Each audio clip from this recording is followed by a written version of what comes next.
C'est la première blessure grave dans ce conflit entre zadistes radicaux et forces de l'ordre. Sur le coup de midi, un jeune homme de 21 ans a eu la main droite arrachée après un contact avec une grenade lacrymogène.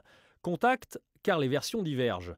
Selon le ministère de l'Intérieur, les gendarmes mobiles étaient en train de déblayer des terrains dont les squats ont été détruits il y a quelques jours, quand une cinquantaine de personnes cagoulées les ont attaqués à coups de cocktails Molotov et divers projectiles. Les gendarmes, pour se défendre, ont alors lancé des grenades lacrymogènes. Et au moment où il en ramassait une, sans doute pour la relancer, un zadiste radical a eu la main arrachée lors de son explosion. Une version contestée par les amis du jeune homme. Le groupe était en train de fuir sous les tirs. C'est pas possible de ramasser une grenade. Est-ce que la grenade a explosé à la hauteur de sa main? Est-ce qu'il est tombé? On ne sait pas. Les gens n'ont pas vu, mais les gens étaient en train de fuir sous les tirs. Il est impossible que cette personne ait tenté de relancer volontairement cette grenade. Sur le site de la Châtaigne, où a eu lieu l'accident, les gendarmes ont alors tiré le jeune homme vers une ambulance qu'il a tout de suite emmené au CHU de Nantes. Son pronostic vital n'est pas engagé.